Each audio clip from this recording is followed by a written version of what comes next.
Hey Vaishnavi, please please please காலை cut பண்ணாத please. என்ன விக்ரம் வேணும் உனக்கு? நான் எவ்வளோ டைம் சொல்கிறது எனக்கு கால் பண்ணாத, என்னை டிஸ்டர்ப் பண்ணாதன்னு சொல்லிட்டு.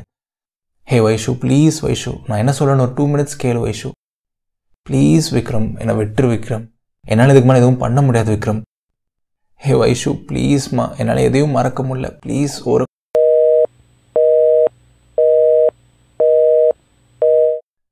ஹாய், நான் உங்கள் நவீன் விக்னேஸ்வர்.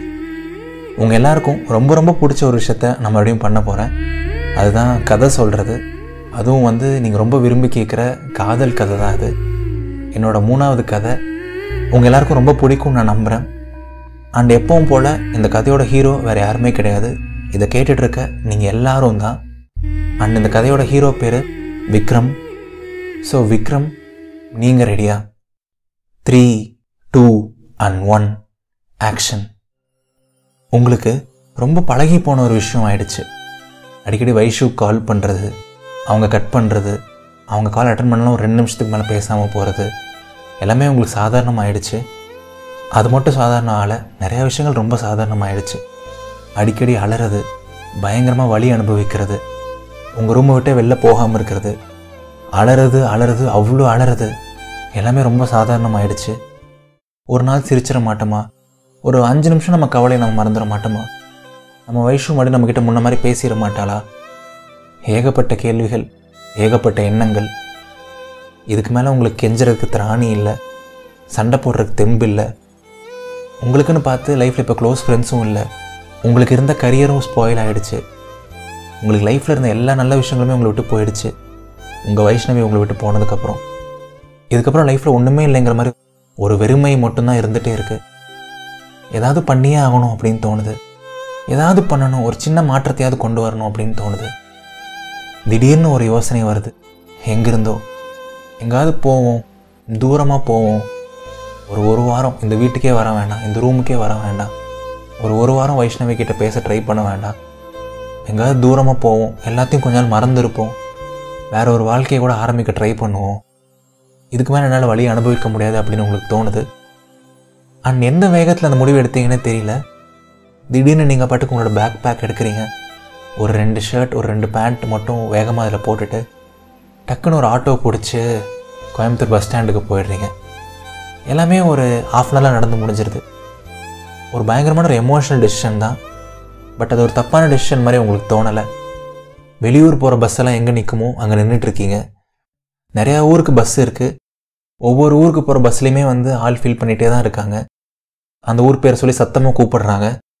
பட் உங்கள் காதில் எதுவுமே விழலை, உங்களுக்கு எதுவுமே பெருசாக தெரில. எந்த ஊருக்கு போகலாம், எங்கே போகலாம், எந்த பிளானுமே இல்லை.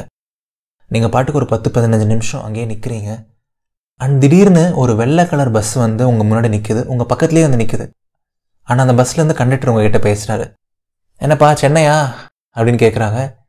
அண்ட் நீங்கள் கண்டுக்காமல் அப்படியே நிற்கிறீங்க. ஏன்ப்பா ப்ளூ ஷர்ட் ஒன்றுதான்ப்பா, சென்னை தானே, வா ஏறுவா அப்படின்னு சொல்கிறாங்க.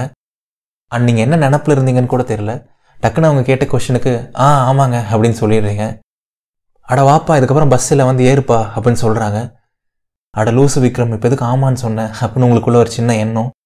பட் உங்களுக்கு வேறு எந்த ஊருக்கு போகணும் அப்படின்னும் தெரியல. சரி ஓகே, இது ஒரு கடவுள் காமிக்கிற வழியாக இருக்கட்டும் அப்படின்னு சொல்லிட்டு அப்படியே மெதுவாக போய் அந்த பஸ்ஸில் ஏறுறீங்க.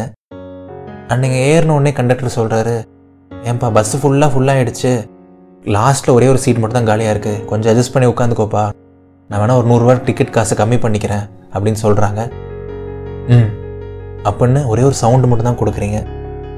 நீங்கள் பாட்டுக்கு அப்படியே மெதுவாக அந்த பஸ்ஸில் நடக்க ஆரம்பிக்கிறீங்க. அப்படியே லைட்டாக நீங்கள் நடக்கும்போது அந்த பஸ்ஸை நோட்டீஸ் பண்ணுறீங்க. ஒரு செமி ஸ்லீப்பர் பஸ், 2 பக்கமே 2 சீட் இருக்குது. லைட் எல்லாமே ஆஃப் ஆகி ரொம்ப இருட்டாக தான் இருக்குது. ராத்திரி ஒரு 10-10:15 போல் இருக்குது. நிறைய பேர் தூங்கிட்டு தான் இருக்காங்க. ஒரு சில குரட்டைகள் சத்தம், ஒரு 2-3 பேர் மட்டும் ஃபோன் யூஸ் பண்ணுறாங்க. அவங்களோட ஃபேஸில் மட்டும் அந்த ஒயிட் லைட் நல்லா தெரியுது. நீங்கள் பாட்டுக்கு அப்படியே கேஷுவலாக மெதுவாக அவங்க சொன்ன அந்த லாஸ்ட் சீட்டுக்கு நடந்து போகிறீங்க. பார்த்தா அவங்க சொன்ன மாதிரி லாஸ்ட்டில் ஒரே ஒரு சீட் மட்டும் காலியாக இருக்குது. விண்டோ சீட்டில் ஒருத்தவங்க உட்காந்துருக்காங்க. பட் இருட்டில் அவங்க ஃபேஸும் ஒழுங்காக தெரியல. அண்ட் லாஸ்ட் சீட்டுங்கிறனால நடுவில் மட்டும் கொஞ்சம் இடம் இருக்குது, ஒருத்தர் உட்கார்ற மாதிரியும் ஒரு இடம் இருக்குது. பட் அதில் பெருசாக குஷன் அந்த மாதிரிலாம் எதுவுமே இல்லை. ஸோ அந்த நடுவில் இருக்க சீட்டை விட்டுட்டு அதுக்கு பக்கத்தில் இருக்க ஒரே ஒரு காலியான சீட்டில் போய் நீங்கள் உட்காந்துடுறீங்க. அண்ட் கம்ஃபர்டபுளாக உட்காந்ததுக்கப்புறம் உங்களுக்குள்ள ஒரு சின்ன ரிலீஃப். பஸ்ஸு மூவ் ஆகிட்டுருக்கு. அப்பாடா, இந்த ஊரை விட்டு கொஞ்சம் தூரமாக போகிறோம், நம்ம நினைவுகளை விட்டு கொஞ்சம் தூரமாக போகிறோம், இது ஒரு நல்ல தொடக்கமாக இருக்கட்டும், எல்லாத்தையும் மறக்கலாம் அப்படின்னு சொல்லிட்டு ஒரு நல்ல ஃபீல் வருது. லைட்டாக கண்ணை அசரலாம் அப்படின்னு சொல்லிட்டு கண்ணை மூடி தூங்க ஆரம்பிக்கிறீங்க. ஹைவேல பஸ் போகிறனால எதிரில் வர ஒரு சில வண்டிகளோட சத்தம், ஜன்னல் வழியாக வீசுகிற அந்த ஒரு குளிர்ந்த ஒரு காற்று, அப்படியே மெதுவாக அழகாக இருக்குது அந்த பயணம். அண்ட் நீங்கள் எதிர்பாராத விதமாக திடீர்னு ஒரு வாய்ஸ் கேட்குது. எக்ஸ்கியூஸ் மீ, சாரி கோச்சிக்காதீங்க, ஆக்சுவலாக எனக்கு கால் செம வலி அண்ட் எப்போவுமே கால் நீட்டிப்படுத்தா தான் எனக்கு தூக்கம் வரும். இஃப் யூ டோன்ட் மைண்ட் ஒரு 15 மினிட்ஸ் உங்கள் பக்கத்தில் இருக்க அந்த சென்டர் சீட்டில் உட்காருறீங்களா? ஒரு 10 மினிட்ஸ் மட்டும் கால் நீட்டிக்கிறனே, ரொம்ப கால் வலிக்குது அப்படின்னு சொல்லுது ஒரு பொண்ணோட ஒரு வாய்ஸ். உங்கள் பக்கத்தில் இருந்து அந்த வாய்ஸ் வருது. உங்களுக்கு அப்படியே பயங்கரமான ஒரு ஷாக். இவனா நம்ம பக்கத்தில் ஒரு பொண்ணு தான் உட்காந்து இருந்துச்சா அப்படின்னு சொல்லிட்டு. ஹே, நோ இஷ்யூஸுங்க, நீங்கள் தாராளமாக கால் நீட்டிப்படுங்க, நான் நைட் ஃபுல்லாக கூட அங்கே உட்காந்துக்கிறேன், எனக்கு ஒன்றும் பிரச்சனையே இல்லை அப்படின்னு நீங்கள் சொல்கிறீங்க. ஐயோ, அது உங்களுக்கு ரொம்ப கஷ்டம்ப்பா, அதெல்லாம் ஒன்றுமே தேவையில்லை, நீங்கள் ஒரு 10 மினிட்ஸ் மட்டும் உட்காருங்க, நான் கொஞ்சம் கால் மட்டும் ஸ்ட்ரெச் பண்ணிக்கிறேன் அப்படின்னு அவங்க சொல்கிறாங்க. அண்ட் அவங்களுக்கு தேவையான இடத்த நீங்கள் கொடுத்துட்டு அப்படியே பக்கத்தில் அந்த ஃப்ரீயாக இருந்த அந்த சின்ன சீட்டில் போய் நீங்கள் உட்காந்துக்கிறீங்க. அண்ட் அப்படியே அந்த பயணம் தொடருது. இன்னொரு 5-10 நிமிஷம் நீங்கள் அப்படியே தூங்கலாம், மறுபடியும் தூங்க போகலாம் அப்படின்னு ட்ரை பண்ண ஆரம்பிக்கிறீங்க. கொஞ்சம் கஷ்டப்பட்டு மறுபடியும் தூக்கத்துக்குள்ளே போகிறீங்க. மறுபடியும் அந்த குரல் கேட்குது. ஹலோ, சாரிங்க, ரொம்ப டிஸ்டர்ப் பண்ணுறேன், பட் இருந்தாலும் தனியாக சாப்பிட மனசு கேட்கல, ஒரே ஒரு பிஸ்கட் எடுத்துக்கோங்களேன் அப்படின்னு சொல்லிட்டு ஒரு பிஸ்கட் பேக்கெட் உங்ககிட்ட நீட்டுறாங்க. ஐயோ, அதெல்லாம் ஒன்றும் வேணாங்க, நீங்கள் சாப்பிடுங்க அப்படின்னு நீங்கள் சொல்கிறீங்க. ஐயோ, பயப்படாதீங்க, நான் மயக்க மருந்தெல்லாம் கலக்கலை, ஒன்றாவது எடுத்துக்கோங்க, இல்லை எனக்கு வயிறு வலிக்கும் அப்படின்னு சொல்கிறாங்க அவங்க. அண்ட் ஒரு ஃபார்மாலிட்டிக்கு நீங்களும் ஒரு பிஸ்கட் எடுத்து சாப்பிட்றீங்க. அண்ட் நீங்கள் சாப்பிடும்போதே ஒரு அழகான ஒரு சின்ன கான்வர்சேஷன் உதிக்குது உங்களுக்குள்ளே. நீங்கள் கோயம்புத்தூர் தானா அப்படின்னு அவங்க கேட்குறாங்க. ஆமாப்பா, பிறந்தது படித்தது எல்லாமே இங்கே தான். நீங்கள் அப்படின்னு கேட்குறீங்க. நானும் கோயம்புத்தூர் தாங்க. சென்னையில் ஒர்க் பண்ணுறீங்களோ அப்படின்னு கேட்குறாங்க. இல்லைப்பா, ஆக்சுவலாக ஒரு ஃப்ரெண்டை பார்க்க போகிறேன் அப்படின்னு போய் சொல்கிறீங்க. உங்களுக்கு என்ன சொல்கிறதுன்னு தெரியல. நீங்கள் எதுக்காக சென்னை போகிறீங்க அப்படின்னு கேட்குறீங்க. நான் அங்கே ஒர்க் பண்ணுறேங்க, அதுதான், ஒரு வேலையாக ஊருக்கு வந்திருந்தேன், இப்போ மறுபடியும் சென்னை போகிறேன் அப்படின்னு சொல்கிறாங்க. ஓ சரிப்பா அப்படின்னு சொல்கிறீங்க. உங்களுக்கு பெருசாக பேசணும், ஒரு கான்வர்சேஷன் மேக் பண்ணணும் அப்படிலாம் இன்ட்ரெஸ்டே இல்லை. ஓரளவு உங்களுக்கு நிம்மதியாக தூங்கினா போதும், இந்த நைட் முடிஞ்சால் போதும் அப்படின்னு மட்டும் தான் தோணுது. பட் இருந்தாலும் அவங்கள பெருசாக அவாய்டும் பண்ண முடியல. அண்ட் அவங்க மேலே பேசுகிறாங்க. ஹே, கோச்சிக்காதீங்கப்பா, ஆக்சுவலாக எனக்கு பயங்கரமாக கண்ணெலாம் எரியுது, ஆனால் தூக்கம் வரல, அதான் உங்ககிட்ட எதார்த்தமாக பேச்சு கொடுத்தேன், உங்களுக்கு தூக்கம் வந்தால் தூங்குங்க, நான் உங்களை டிஸ்டர்ப் பண்ணல அப்படின்னு சொல்கிறாங்க. ஐயோ, அதெல்லாம் ஒன்றும் பிரச்சனை இல்லைங்க. உங்கள் பேர் அப்படின்னு கேட்குறீங்க. அப்பாடா, பேசுகிறதுக்கு கம்பெனி இருக்குது. ஹாய், ஐ எம் ஐஸ்வர்யா அப்படின்னு சொல்லிவிட்டு அவங்களோட கையை உங்களுக்கு கொடுக்குறாங்க, ஒரு ஹேண்ட் ஷேக் கொடுக்க வராங்க. அண்ட் நீங்களும் ஒரு கேஷுவலான ஒரு ஸ்மைலோட ஹாய், ஐ எம் விக்ரம் அப்படின்னு சொல்லிவிட்டு நீங்களும் கை கொடுக்குறீங்க. நீங்கள் 2 பேரும் ஒரு சின்ன ஹேண்ட் ஷேக் கொடுத்துக்கிறீங்க. அண்ட் அவங்களோட ஹேண்ட் ஷேக் பயங்கர ஃபேர்மாக பயங்கர ஸ்ட்ராங்காக இருக்குது.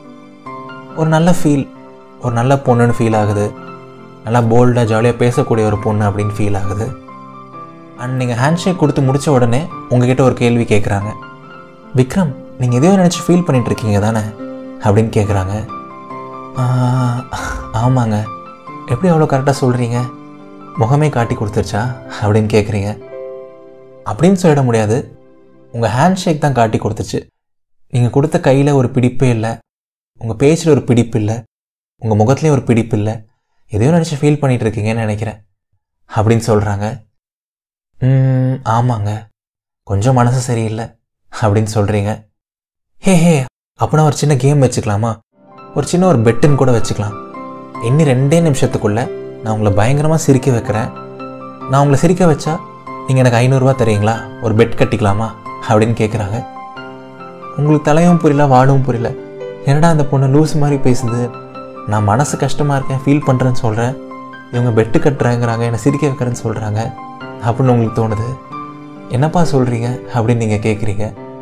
இல்லை, நான் சீரியஸாக தான் சொல்கிறேன், 2 நிமிஷத்துக்குள்ளே நான் உங்களை பயங்கரமாக சிரிக்க வைக்கிறேன், சிரிக்க வச்சிட்டா எனக்கு ஒரு 500 ருபீஸ் கொடுத்துருங்க, இல்லை நான் உங்களுக்கு 500 கொடுத்துட்றேன், டீலா நோ டீலா அப்படின்னு சொல்கிறாங்க.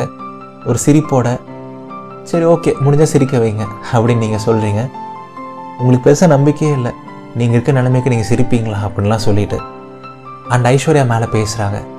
ஓகே டைம் இப்போ ஸ்டார்ட் ஆகுது, என்ன பண்ணலாம்? ஓகே எனக்கு ஒரு கடி ஜோக் ஞாபகம் வருது. என்னதான் நாய்க்கு 4 கால் இருந்தாலும் அதனால் ஒரு லோக்கல் காலோ எஸ்டிடி காலோ ஐஎஸ்டி காலோ அதை விடுங்க, ஒரு மிஸ்ட் கால் கூட கொடுக்க முடியாது. செம்மல அப்படின்னு சொல்கிறாங்க. உங்களுக்கு அந்த ஜோக்கை கேட்டு சிரிக்கிறதா இல்லை அட்லீஸ்ட் சிரிக்கிற மாதிரியாவது நடிக்கலாமா எதுவுமே தெரில. அப்படியே ரியாக்ஷனே இல்லாமல் உட்காந்துருக்கீங்க. அண்ட் ஐஸ்வர்யா பேசுகிறாங்க. ஐயோ என்னங்க முறைக்கிறீங்க, இருங்க அடுத்த கடி ஜோக் சொல்கிறேன். ஸ்கூல் டெஸ்ட்டில் பிட் அடிக்கலாம், காலேஜ் டெஸ்ட்டில் பிட் அடிக்கலாம், ஆனால் பிளட் டெஸ்ட்டில் பிட் அடிக்க முடியுமா? முடியாது அப்படின்னு சொல்லிட்டு அவங்களே சிரிக்கிறாங்க. ஆனாலும் உங்களுக்கு சிரிப்பு வரல, மறுபடியும் கோபம் தான் வருது. ஐயோ இந்த பொண்ணுக்கிட்ட மாட்டிட்டோமே அப்படின்னு இருக்குது உங்களுக்கு. அண்ட் ஐஸ்வர்யா மறுபடியும் மேலே பேசுகிறாங்க. ஐயோ இதுக்கும் உங்களுக்கு சிரிப்பு வரலையா? வேறு என்ன மந்திரம் போடலாம், வேறு என்ன கடி ஜோக் சொல்லலாம், ஏதாவது பண்ணி உங்களை சிரிக்க வச்சே ஆகணுமே. சரி வேறு வழியே இல்லை, உங்கள் கை கொடுங்க டக்குன்னு, இன்னும் 30 செகண்ட்ஸ் தான் இருக்குது அப்படின்னு சொல்கிறாங்க. உங்களுக்கு என்ன பண்ணுறதுனே தெரியல, நீங்கள் பாட்டுக்கு உங்கள் கையை நீட்டுறீங்க. அண்ட் ஐஸ்வர்யா டக்குன்னு உங்களை ஃபேஸ் பண்ணுற மாதிரி திரும்பி உட்காடுறாங்க. கையை நல்லா நீட்டுங்க அப்படின்னு சொல்கிறாங்க. அப்படின்னு சொல்லிட்டு நீங்களும் நீட்டுறீங்க. அண்ட் ஐஸ்வர்யா பேசுகிறாங்க. இந்த உள்ளங்கை இருக்குல்ல, இது இப்படி நல்லா நீட்டி என்னோட இந்த ஆள்காட்டி விரல் அப்புறம் இந்த நடுவிரல் ரெண்டையும் உங்கள் கையில் வச்சு அப்படியே கிச் கிச் கிச் கிச் அப்படின்னு பண்ணால் யாராக இருந்தாலும் சிரிச்சிருவாங்க அப்படின்னு பண்ணுறாங்க. அண்ட் உங்களுக்கு கடைசியில் ஒரு சின்ன சிரிப்பு, அவங்க கிச்சு கிச்சு மூட்டனால இல்லை, பட் அவங்களோட குழந்தைத்தனத்தை பார்த்து அப்படின்னு சொல்லிட்டு ஒரு கேஷுவலான ஒரு ஸ்மைல் பண்ணுறீங்க. அண்ட் ஒரு மனசார ஒரு ஃபீல், ரொம்ப நாள் கழித்து ரொம்ப வாரம் கழித்து மனசார ஒரு சின்ன சந்தோஷம். அப்பாடா சிரிச்சிட்டிங்கப்பா, என்னோட 500 ரூபா தப்பிச்சுது, ஒழுங்காக பஸ் விட்டு இறங்குறதுக்குள்ள 500 ரூபா கொடுத்துடணும் சரியா அப்படின்னு சொல்கிறாங்க ஐஸ்வர்யா. 500 ரூபா இல்லை ஐஸ்வர்யா, தாராளமாக 1000 ரூபாயே தரேன், ஜாலியாக பேசுகிறீங்க நீங்கள் அப்படின்னு நீங்கள் சொல்கிறீங்க, மனசார சொல்கிறீங்க. ஃபர்ஸ்ட் டைம் ரொம்ப நாள் கழித்து இன்னொருத்தங்கிட்ட பேசணும், மனசார பேசணும், ஒரு கான்வர்சேஷன் வச்சுக்கணும் அப்படின்னு உங்களுக்கு தோணுது. நான் நல்லா பேசுவேன்ப்பா, நிறைய பேருக்கு நான் பேசுறது ரொம்ப பிடிக்கும், சில நேரம் லூஸ் மாதிரி பேசுவேன், சில நேரம் மொக்க போடுவேன் அப்படின்னு சொல்கிறாங்க. ஐஸ்வர்யா மறுபடியும் சிரிச்சுட்டு, நீங்கள் நிஜமாவே சூப்பராக பேசுகிறீங்க ஐஸ்வர்யா அப்படின்னு சொல்கிறீங்க. தேங்க்யூ தேங்க்யூ தேங்க்யூ அப்படின்னு சொல்கிறாங்க. அவங்களோட குழந்தைத்தன்மை அப்படியே தான் இருக்குது, ஆனால் பார்க்க அவ்வளோ பெரிய பொண்ணு மாதிரி இருக்காங்க. அண்ட் ஐஸ்வர்யா மேலே பேசுகிறாங்க. எங்கே பாரு விக்ரம், ஐயோ அதுக்குள்ளே நீ வாப்போன்னு சொல்ல ஆரம்பிச்சிட்டேன்னா எனக்கு அவ்வளோ விஷயம் அந்த வாங்க போங்கெல்லாம் சொல்ல வராது விக்ரம். நான் பாட்டுக்கு தோன்றபடி பேசுவேன், நான் பாட்டுக்கு தோன்றபடி கூப்பிடுவேன், அதெல்லாம் நீ தப்பாக எடுத்துக்காத சரியா? ஐயோ அதெல்லாம் ஒன்றும் இல்லை ஐஸ்வர்யா, நம்ம கேஷுவலாகவே பேசுவோம், நீங்கள் சொல்லுங்கள். இல்லை நீ சொல்லு அப்படின்னு சொல்கிறீங்க. ஓகே விக்ரம், உனக்கு ஒன்று தெரியுமா, ஒரு 2 வாரம் முன்னாடி தான் எங்கள் அப்பா இறந்தாங்க. அவ்வளோ பிடிக்கும் எனக்கு எங்கள் அப்பானா, அவங்க தான் எனக்கு உயிர், அவர் இல்லாமல் உலகமே இல்லைங்கிற மாதிரி எனக்கு ஆயிடுச்சு. திடீர்னு ஒரு ஷாக், அவ்வளோ அழுதேன் விக்ரம், அவ்வளோ அழுதுட்டு மட்டும்தான் இருந்தேன். ஒரு 2 நாள் 3 நாள் நான் பாட்டுக்கு ஒரு ரூமில் போய் கதவை சாத்திட்டேன், யார்கிட்டையுமே பேசலை, எதுவுமே பண்ணல, எவ்வளோ முடியுமோ அவ்வளோ அழுதேன், வலி தீர்ற வரைக்கும் அழுதேன். ஆனால் எனக்கு லைஃப்பில் ஒரு ஃபிலாசபி இருக்கும் விக்ரம், ஒரு எமோஷன் இருந்தால் அந்த எமோஷனை பயங்கரமாக ஃபீல் பண்ணணும். அப்பா இருந்தாங்கன்னா யாருக்காக இருந்தாலும் கஷ்டமாக இருக்கும். ஒரு 2 நாள் 3 நாள் அவ்வளோ அழுதேன். பட் அதுக்காக அந்த வாரம் ஃபுல்லாவோ அந்த மாதம் ஃபுல்லாவோ வாழ்க்கை ஃபுல்லாவோ அழ முடியாதுல்ல. எங்கள் அப்பா இறந்துட்டாங்க அப்படின்னு சொல்லிட்டு ஒரு 3 நாள் 4 நாள் கழித்து என் ரூமை விட்டு வெளில வந்தேன். கொஞ்சம் கொஞ்சமாக எங்கள் அம்மாட்ட பேச ஆரம்பித்தேன், என் தங்கச்சிகிட்ட பேச ஆரம்பித்தேன், மறுபடியும் முன்ன மாதிரி சிரிக்க ஆரம்பித்தேன். எனக்கு எவ்வளோ கஷ்டமாக இருந்தாலும் நான் சிரிக்கிறத நிறுத்த மாட்டேன் விக்ரம்.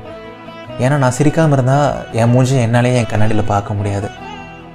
ஆமாம், இனிமேல் எங்கள் அப்பா திரும்பி வர போகிறது கிடையாது, எதுவுமே மாற போகிறது கிடையாது. அதுக்காக நான் சிரிக்காமல் இருக்க போகிறது கிடையாது, எனக்கு பிடிச்ச விஷயங்களை பண்ணாமல் இருக்க போகிறது கிடையாது. எப்போ தோணுனாலும் லூஸ் மாதிரி சிரிப்பேன், எப்போ தோணுனாலும் லூஸ் மாதிரி என்ன வேணால் பண்ணுவேன். இப்போது இந்த பஸ்ஸுக்கு இந்த பெட்ரோல் எவ்வளோ முக்கியமோ அதே மாதிரி நம்ம லைஃபுக்கு சிரிக்கிறது ரொம்ப முக்கியம். பெட்ரோல் இல்லைன்னா பஸ்ஸு நின்றோம், சிரிக்கலைன்னா நம்ம லைஃப்பும் அதே இடத்துல நின்றோம். திடீர்னு சம்மந்தமே இல்லாமல் ஏதோ ஃபிலாசபி சொல்லிகிட்டு இருக்கான் விக்ரம். நீ சீரியஸாக எடுத்துக்காத, ஏதோ லைட்டாக நீ சிரிச்சின்னா ஓகே தான் இந்த நைட்டு அப்படின்னு சொல்லிட்டு ஐஸ்வர்யா பேசி முடிக்கிறாங்க. ரொம்ப நேரம் பேசிட்டாங்க. அப்பா அப்படின்னு இருக்குது. உங்களுக்கு அப்படியே நிஜமாகவே ஃபீல் குட்டாக இருக்குது. உங்களுக்குள்ளே நிறையா வலி இருக்குது, பட் அந்த வலியோட ஜென்யூனாக ஒரு ஸ்மைல் பண்ணுறீங்க. உண்மைதான் ஐஸ்வர்யா, எவ்வளோ கஷ்டம் வந்தாலும் சிரிக்காத விடக்கூடாதுல்ல. அப்படின்னு சொல்கிறீங்க. எக்ஸாக்ட்லி விக்ரம், ஹைஃபை அப்படின்னு சொல்லிட்டு அவங்களோட 5 விரல்களையும் மேலே தூக்கி காமிக்கிறாங்க. ஒரு ஹைஃபை பண்ணுறீங்க. ஒரு செம கனெக்ட், ஒரு செம பாண்ட். அதுக்குள்ளே சர்ப்ரைசிங்காக இருக்குது ஒரு 15 நிமிஷத்தில். ஹே விக்ரம், நிஜமாக சொல்லு, உனக்கு தூக்கம் வரலையா அப்படின்னு கேட்குறாங்க ஐஸ்வர்யா. நிஜமா ஐஸ்வர்யா, எனக்கு தூக்கம் வரல, ஐம் ஹாப்பி டு டாக் அப்படின்னு சொல்கிறீங்க. சூப்பர் சூப்பர் சூப்பர், எனக்கு ஒரு இளிச்சவன் மாட்டிட்டான். நீங்கள் பாவம், இனி நான் இவ்வளோ நேரம் பேசுவேன்னு தெரியாது, நைட் ஃபுல்லாக கூட பேசுவேன், நீங்கள் தான் பொறுத்துக்கணும். சீச்சி, நீங்களா? நீ தான் பொறுத்துக்கணும் அப்படின்னு சொல்கிறாங்க. நைட் ஃபுல்லாவா அப்படின்னு ஒரு சின்ன ஷாக் உங்களுக்கு. பட் இருந்தாலும் உங்களுக்கு நிஜமாவே அது பெருசாக தெரியல. எனக்கு எதுவுமே பிரச்சனை இல்லை ஐஸ்வர்யா, எவ்வளோ வேணால் பேசு, கண்டிப்பாக நான் சிரிக்க வைப்பேல அப்படின்னு கேட்குறீங்க. ஓஹோ, ஐஸ்வர்யாக்கே சவாலா? இந்த டைம் 1000 ரூபா பெட்டு சரியா அப்படின்னு சொல்கிறாங்க. கண்டிப்பாக ஐஸ்வர்யா, 2000 ரூபா கூட பெட்டு வச்சுக்கலாம், நீ பாட்டுக்கு ஜாலியாக பேசு, நான் கேட்குறேன். And thank you so much Aishwarya, I really feel better now அப்படின்னு சொல்கிறீங்க மனசார. ஸோ எஸ் டியர் மக்களே, விக்ரமோட வாழ்க்கையில் ஒரு காதல் தோல்வி, வாழ்க்கையில் நிறைய விஷயங்களை ரீசெண்டாக இழந்துட்டான், ஒரு புது வாழ்க்கையை தேடி போயிட்டுருக்கான். அப்போ எதிர்பாராத விதமாக ஐஸ்வர்யாவை சந்திக்கிறான். ஒரு குழந்தை மாதிரி ஒரு பொண்ணு, அவ்வளோ ஜாலியான ஒரு பொண்ணு. விக்ரம ஒரு 15 நிமிஷத்துலேயே சிரிக்க வச்சுட்டாங்க ஐஸ்வர்யா. இன்னும் இந்த பஸ் பயணம் தொடர தான் போகுது. இனி அடுத்து என்னென்ன அழகான மொமெண்ட்ஸ் விக்ரமுக்கும் ஐஸ்வர்யாவுக்கும் காத்திருக்கு, இதுக்கப்புறம் விக்ரம் எப்படி தன்னோட வழியிலேருந்து மீண்டு வர போகிறாங்க, இனி அடுத்து என்னென்ன விஷயங்கள் காத்திருக்கு. அடுத்த வாரம் இந்த பயணம் எபிசோட் 2ல் தொடரும். இந்த கதை உங்களுக்கு பிடிச்சிருக்குன்னு நான் நம்புகிறேன். யூடியூப் ஒரு இன்ஸ்டாவில் கேட்டுட்டு இருந்தீங்கன்னா உங்களோட கருத்துக்களை கமெண்ட்ஸ் மூலமாக பதிவு பண்ணுங்கள். ஏதாவது பாட்காஸ்ட் ஆப்பில் இதை கேட்டுட்டு இருந்தீங்க அப்படின்னா உங்களோட கமெண்ட்ஸை இதயத்தின் குரலோட இன்ஸ்டாகிராம் ஐடிக்கு டைரக்ட் மெசேஜ் பண்ணுங்கள். கண்டிப்பாக அதை நான் வாசிப்பேன். அண்ட் நான் எப்பவும் சொல்கிற மாதிரி இதயத்தின் குரல் இப்போ Spotify, Apple podcasts, Google podcasts, Anchor, அந்த மாதிரி நிறையா செமையான பாட்காஸ்ட் ஆப்ஸ்லையும் ரிலீஸ் ஆகிருக்கு. ஸோ நீங்கள் ஈஸியாக அங்கே ஆடியோ மட்டும் கூட கேட்கலாம். ஸோ அந்த பாட்காஸ்ட் ஆப்ஸில் ஃபாலோ பண்ணாமல் இருந்தீங்கன்னா அங்கேயும் நீங்கள் ஃபாலோ பண்ணுங்கள். அந்த எல்லா ஆப்புக்கான லிங்க் இந்த வீடியோட டிஸ்கிரிப்ஷன் அண்ட் கமெண்ட்ஸில் இருக்குது. இது நவீன் விக்னேஸ்வரின் இதயத்தின் குரல். நன்றிகள் 1000.